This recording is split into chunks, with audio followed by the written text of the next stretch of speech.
بسم اللہ الرحمن الرحیم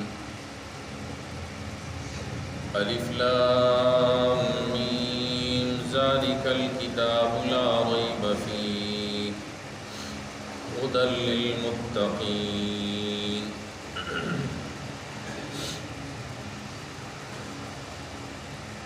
آج کے اس درس میں پانچویں اصل اعمال ظاہرہ کی جو امام غزالی رحمۃ اللہ علیہ نے ارشاد فرمائی ہے وہ ہے قرآن کریم کی تلاوت۔ قرآن کریم کا پڑھنا آپ تمام حضرات کے علم میں ہے کہ باعث اجر و ثواب ہے، باعث برکت ہے، اور اللہ رب العالمین کی رضامندی کا، قرب کا ایک بہترین ذریعہ ہے۔ رسول اللہ صلی اللہ علیہ وسلم نے اس پر بہت ساری احادیث بیان فرمائی ہیں قرآن کریم کی فضیلت کے حوالے سے۔ اس میں سے سب سے پہلی جو روایت اللہ کے حبیب صلی اللہ علیہ وسلم نے ارشاد فرمایا میرے امت کے لیے سب سے بہتر عبادت یہ ہے کہ وہ کلام اللہ کی تلاوت کرے۔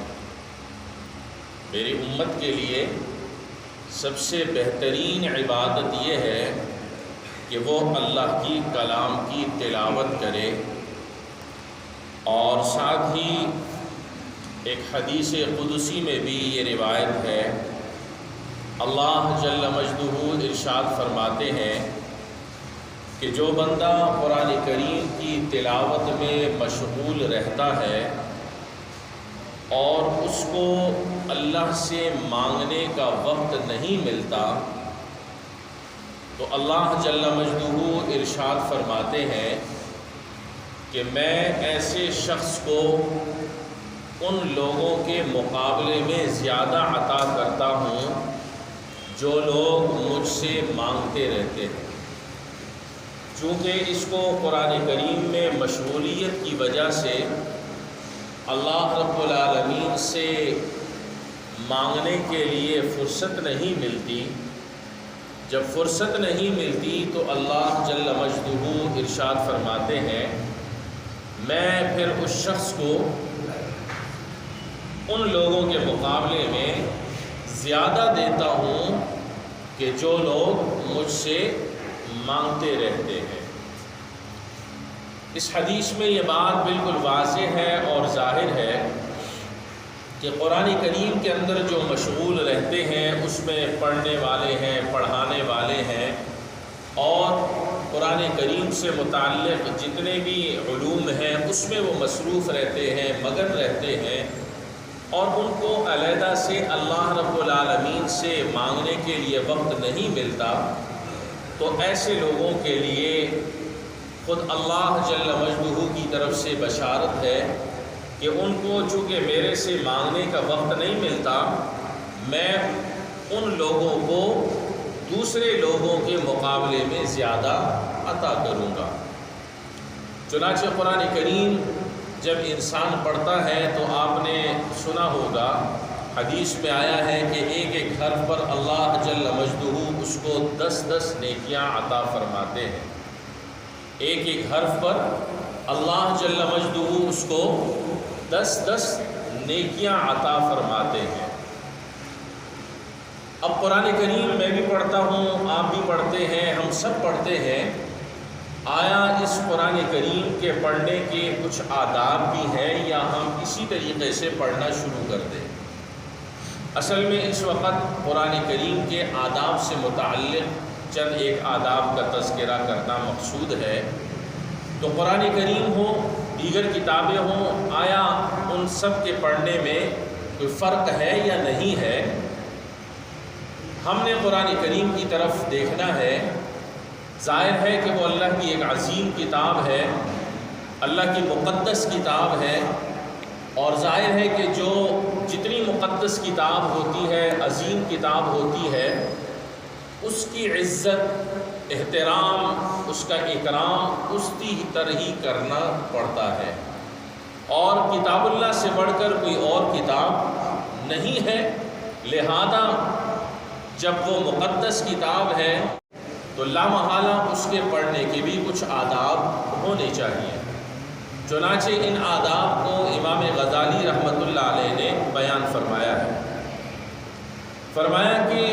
تلاوت کرتے وقت دل میں کلام اللہ کا احترام رکھے۔ قرآن کریم کا پہلا ادب ذکر فرمایا کہ جب تم قرآن کریم کی تلاوت کرو تو قرآن کریم کا ادب اور احترام سب سے پہلے دل میں رکھو، اس لیے کہ ظاہری طور پر بھی احترام اور ادب ضروری ہے، اور باطن کے اعتبار سے یعنی دل کے اعتبار سے بھی اس کا ادب اور احترام اور زیادہ ضروری ہے۔ ظاہر کا اگر آپ ادب احترام کریں گے تو آپ کو پتہ ہے کہ ظاہر کا تعلق اندر باطن سے ہوتا ہے۔ اگر ظاہری طور پر ادب اور احترام صحیح طریقے سے کیا جائے تو اس کا اثر اندر باطن پر پڑتا ہے۔ اور ظاہری ادب اور احترام کیا ہے کہ جب آپ قرآن کریم کی تلاوت کے لیے بیٹھے تو سب سے پہلے وضو ہے۔ وضو کے بغیر آپ کے علم میں ہے کہ چھونا درست نہیں ہے، تو سب سے پہلا کام یہ کرنا ہے کہ باوضو ہو کر قرآن کریم کی تلاوت کی جائے اور سکون اور اطمینان کی کیفیت ہو۔ سکون اور اطمینان کی کیفیت ہو، ایسا نہ ہو کہ جلدی جلدی پڑھا جائے اور جان چھڑا لی جائے، یہ طریقہ مناسب نہیں ہے۔ اور تیسری چیز ارشاد فرمائی کہ اس ادب سے بیٹھو، احترام سے بیٹھو، دو زانو ہو کر بیٹھو۔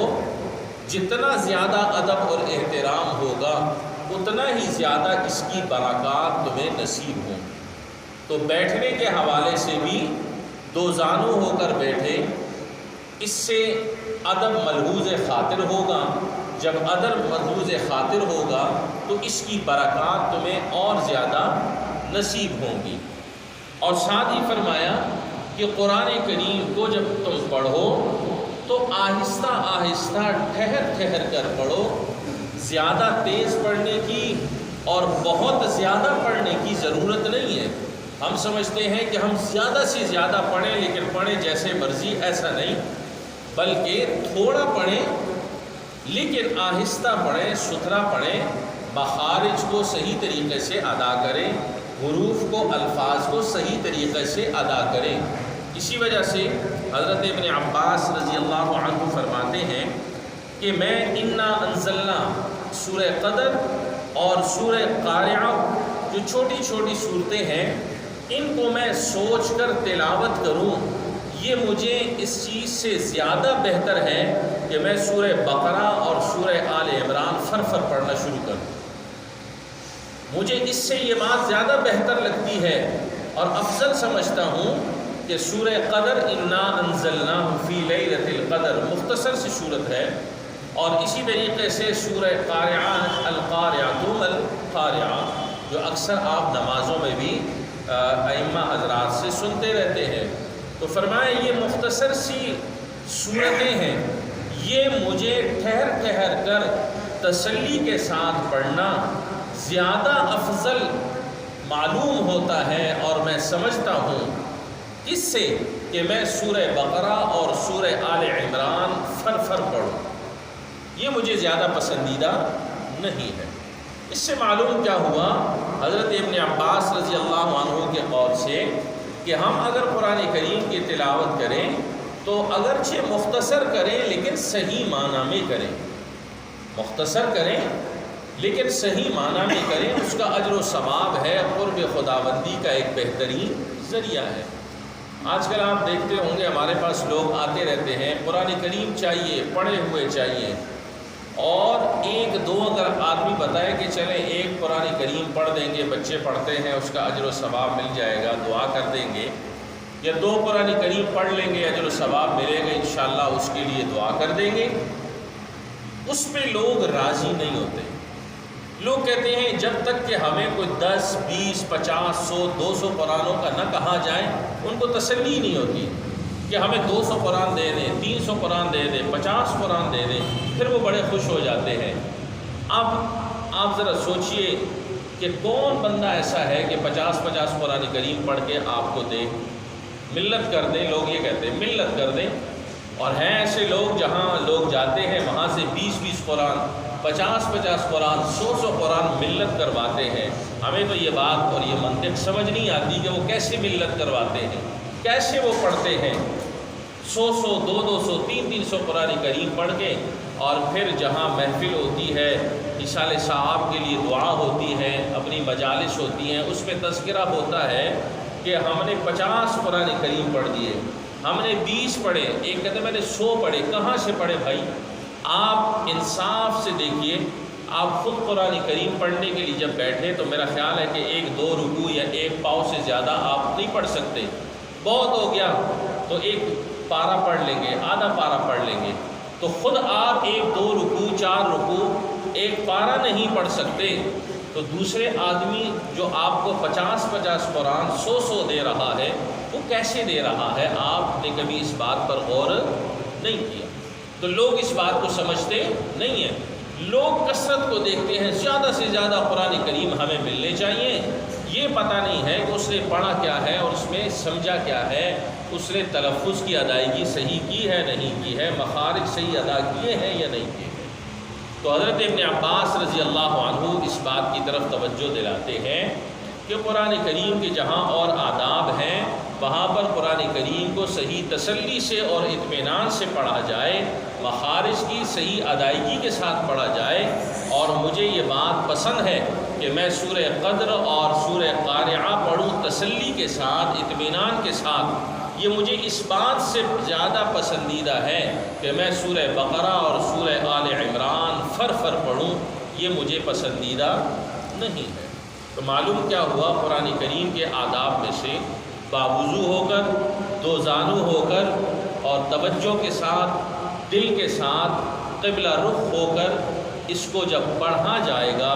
تو انشاءاللہ اس کے اپنے اثرات مرتب ہوں گے۔ دوسرا ادب ارشاد فرمایا کہ قرآن کریم کی تلاوت جب تم کرو تو شوق کے ساتھ کیا کرو، اس لیے کہ تم آخرت کی تجارت کے لیے دنیا میں آئے ہو۔ ایک تو دنیا کی تجارت ہے، ایک ہے اس دنیا میں تم آخرت کی تجارت کے لیے آئے ہو۔ دنیا کے اندر جتنی بھی محنت کر لو، نیکیاں کر لو، اعمال کر لو، آخرت میں اتنا ہی زیادہ اجر تمہیں اللہ رب العالمین عطا فرمائیں گے۔ تو یہ دنیا جو ہے یہ آخرت کی تجارت کے لیے تم کر رہے ہو، اور آخرت کی تجارت کے لیے کیا ہے کہ تم اچھے سے اچھے، زیادہ سے زیادہ، بہتر سے بہتر انداز میں کرو۔ تجارت انسان دنیا میں کرتا ہے، ہر تاجر یہ کہتا ہے کہ میری تجارت اچھی ہو، مجھے نفع زیادہ سے زیادہ حاصل ہو، میرے کسٹمر زیادہ سے زیادہ بنے، میرا کام اور زیادہ ہو، یہ ہر تاجر کہتا ہے۔ تو اس طرح اخروی اعتبار سے بھی ہمیں سوچنا چاہیے کہ ہمیں اخروی اعتبار سے بھی تجارت اچھی کرنی چاہیے۔ اور اچھی کے لیے کیا ارشاد فرمایا کہ تم تو قرآن کریم بیٹھ کر بھی پڑھتے ہو، لیٹ کر بھی پڑھتے ہو، اور چلتے پھرتے بھی پڑھتے ہو، اسی طرح باوضو بھی پڑھتے ہو، بے وضو بھی پڑھتے ہو، خلوت میں بھی پڑھتے ہو، جلوت میں بھی پڑھتے ہو، کوئی شک نہیں ہے سب باعث اجر و ثواب ہے۔ لیکن جب ہم آخرت کو دیکھیں کہ دنیا کے اندر ہم آخرت کی تجارت کے لیے آئے ہیں، تو پھر ہمیں اس سے تھوڑا آگے بڑھنا چاہیے، ہمیں تھوڑا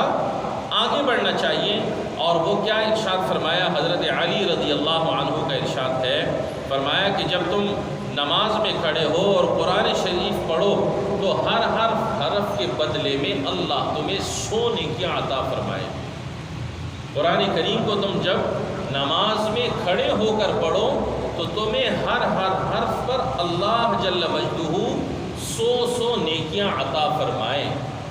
اور جب تم نماز کے اندر قرآن کریم بیٹھ کر پڑھو تو تمہیں اللہ رب العالمین اس قرآن کریم کے ایک ایک حرف پر 50 نیکیاں عطا فرمائے۔ اور اس کے علاوہ اگر تم کسی اور حالت میں قرآن کریم کی تلاوت کرتے ہو تو تمہیں باوضو ہو کر جو کرتے ہو تو 25 نیکیاں ایک حرف پر، اور بغیر وضو کے اگر تم تلاوت کرتے ہو تو تمہیں ایک حرف پر 10 نیکیاں ملیں۔ 100 کھڑے ہو کر، 50 بیٹھ کر نماز میں، اور اسی طریقے سے 25 باوضو تلاوت ہو کر، اور 10 نیکیاں بغیر وضو کے آپ تلاوت جب کریں تو اللہ جل مجدہ آپ کو عطا فرمائے۔ تو کوشش اس آخرت کی تجارت میں یہ کرنی چاہیے کہ مجھے زیادہ سے زیادہ نفع ہو، اور حضرت علی رضی اللہ عنہ نے زیادہ سے زیادہ نفع کمانے کے لیے آپ کو یہ طریقہ بتلا دیا اور ارشاد فرما دیا کہ نماز میں کھڑے ہو کر پڑھو تو 100 نیکیاں، بیٹھ کر پڑھو تو 50، اور باوضو ہو کر تو 25، اور بغیر وضو کے پڑھو تو 10 نیکیاں۔ بغیر وضو کا مطلب کیا ہے کہ قرآن کریم کو ہاتھ لگائے بغیر، چھوئے بغیر اگر کسی کو زبانی آتا ہے وہ پڑھتا ہے تو اس کو اس پر 10 نیکیاں ملتی ہے۔ تیسرا ادب ارشاد فرمایا، پھر بات ختم کرتے ہیں کہ قرآن کریم کا تیسرا ادب کیا ہے کہ اس کی مقدار بھی ذہن میں ہونی چاہیے کہ قرآن کریم کی کتنی مقدار پسندیدہ ہے۔ فرمایا ادنا درجہ تو یہ ہے، قرآن کریم کی تلاوت کی جو مقدار ہے اس کا ادنا درجہ یہ ہے کہ کم از کم ہر مہینے میں ایک قرآن کریم ختم کیا جائے۔ یہ قرآن کریم کا ایک ادنا درجہ ہے پڑھنے کے حوالے سے، مقدار کے حوالے سے، کہ مہینے میں ایک قرآن کریم ختم کیا جائے۔ اور اعلیٰ درجہ کیا ہے کہ 3 دن میں ایک قرآن کریم ختم کیا جائے۔ اعلیٰ درجہ کہ 3 دن میں ایک قرآن کریم ختم کیا جائے۔ اور درمیانہ درجہ کیا ہے قرآن کریم کی تلاوت کا، وہ یہ ہے کہ ہر ہفتے میں ایک قرآن کریم ختم کیا جائے۔ یہ مقدار کے حوالے سے 3 طریقے بتلائے، 3 آداب بتلائے کہ سب سے اعلیٰ تو یہ ہے کہ ہر مہینے میں، سب سے ادنا یہ ہے کہ ہر مہینے میں ایک قرآن کریم ختم کیا جائے، اور سب سے اعلیٰ یہ ہے کہ 3 دن میں ختم کیا جائے، اور متوسط درجہ یہ ہے کہ ہر ہفتے میں قرآن کریم ایک مکمل کر لیا جائے۔ یہاں یہ بات بھی سمجھنے کے قابل ہے، حدیث میں بھی ہے کہ رسول اللہ صلی اللہ علیہ وسلم کا بھی ارشاد گرامی ہے کہ قرآن کریم کو کم از کم 3 دن میں ختم کرنا چاہیے، کم از کم 3 دن میں۔ 3 دن سے پہلے ختم کرنا اس کو حضرات نے مکروہ لکھا ہے۔ مستحب یہ ہے کہ قرآن کریم کو کم سے کم 3 دنوں میں ختم کرنا چاہیے، اس سے زیادہ نہیں۔ لوگ تو یہ کہتے ہیں کہ ہمیں زیادہ سے زیادہ ثواب ملے، زیادہ سے ثواب ملے، لیکن دیکھیے یہ ہمارا ایک ذہن ہے، ہمارا ایک قیاس ہے، ہم جتنا پڑھیں گے ہمیں اجر اتنا ہی ملے گا، کوئی شک نہیں ہے۔ لیکن جہاں رسول اللہ صلی اللہ علیہ وسلم کی حدیث مبارکہ آئی اور وہاں پر آپ نے ارشاد فرمایا کہ مستحب یہ ہے کہ 3 دن میں قرآن کریم کم از کم ختم کیا جائے، اس سے کم نہ ہو۔ تو جب اللہ کے پیغمبر نے فرما دیا تو ہمیں اپنے زیادہ جذبات دکھانے کی ضرورت نہیں ہے۔ وجہ کیا ہے اس کی کہ کم از کم 3 دن میں قرآن کریم ختم کیا جائے؟ وجہ یہی ہے کہ جب آپ 3 دن سے پہلے ختم کرنے کی کوشش کریں گے تو آپ کو پتہ نہیں ہوگا کہ میں کیا پڑھ رہا ہوں، کیا نہیں پڑھ رہا ہوں، صحیح پڑھ رہا ہوں، غلط پڑھ رہا ہوں، مخارج صحیح ادا کر رہا ہوں، نہیں ادا کر رہا، تلفظ کی ادائیگی صحیح ہے یا نہیں ہے۔ اس کو اس چیز کا اندازہ نہیں ہوگا، وہ یہ کہے گا کہ بس میں نے ختم ہی کرنا ہے، 1 دن میں ختم کرنا ہے، 2 میں کرنا ہے، میں نے کرنا ہی کرنا ہے، تو اس کو ان باتوں کی طرف توجہ نہیں رہے گی۔ لہذا فرمایا اگر کوئی شخص زیادہ جلدی ختم کرنا چاہے جو اعلیٰ درجہ ہے تو وہ کم از کم 3 دن میں کر لیں، اور 1 دن میں 10 پارے، دوسرے دن 10 پارے، اور تیسرے دن 10 پارے۔ یہ طریقہ افضل ہے اور مستحب ہے تاکہ آپ قرآن کریم کو صحیح طریقے سے پڑھ سکیں، قرآن کریم کو صحیح طریقے سے ادا کر سکیں، مخارج، تلفظ، حروف کی ادائیگی۔ یہ بات بھی ذہن میں رکھنی چاہیے، ہمیں زیادہ اگر شوق قرآن کریم کا چڑھتا ہے پڑھنے کے لیے تو یہ ذہن میں ہونا چاہیے کہ جس طریقے سے ایک طبیب، ایک ڈاکٹر انسان کے لیے ایک دوائی دیتا ہے، تجویز کرتا ہے، اس کی مقدار بھی وہ بتاتا ہے کہ اتنی مقدار آپ کھائیں گے تو آپ کے لیے فائدہ مند ہوگا۔ اگر اس مقدار سے آپ زیادہ جائیں گے تو یقیناً وہ دوائی آپ کے لیے نقصان کا باعث بنے گی۔ تو ایک دنیا کے معالج کی بات ہم اس طریقے سے مانتے ہیں کہ ہم اس کی بات کو مان لیتے ہیں اور جو مقدار دوائی کی وہ بتاتا ہے ہم اسی مقدار کو لے کر چلتے ہیں، اس سے زیادہ نہیں کرتے کہیں نقصان نہ ہو جائے۔ تو ایک دنیا کے طبیب اور حکیم اور ڈاکٹر کی بات کی اتنی اہمیت ہے تو خود رسول اللہ صلی اللہ علیہ وسلم کا جو ارشاد گرامی ہے کہ 3 دن میں کم از کم قرآن کریم کو ختم کرو، تو ہمیں ان کی بات کو بھی مان لینا چاہیے۔ کہیں ایسا نہ ہو کہ ہم قرآن کریم ایسا پڑھتے رہیں کہ ہمیں کسی چیز کا پتہ ہی نہ ہو کہ ہم کیا پڑھ رہے ہیں، تو بجائے اللہ رب العالمین کی رضامندی کے الٹا اللہ رب العالمین کی ناراضگی کا سبب نہ بن جائے۔ یہ 3 آداب امام غزالی رحمۃ اللہ علیہ نے قرآن کریم کے حوالے سے ارشاد فرمائے۔ کوشش کیجئے کہ اللہ رب العالمین ہمیں توفیق عطا فرمائے کہ ہم ان آداب کو ملحوظ خاطر رکھتے ہوئے قرآن کریم کی تلاوت اس انداز سے کریں تو انشاءاللہ وہ ہمیں زیادہ فائدہ مند بھی ہوگا اور قرب خداوندی کا بہت ہی اچھا اور بہترین ذریعہ بن جائے گا۔ اور رمضان المبارک تو ویسے بھی قریب آ رہا ہے، اس میں قرآن کریم جتنا بھی زیادہ پڑھا جائے کم ہے، لیکن تھوڑا پڑھا جائے، ستھرا پڑھا جائے، تاکہ ہر حرف پر اللہ رب العالمین آپ کو بے شمار نیکیاں عطا فرماتے رہیں۔ اللہ رب العالمین عمل کی توفیق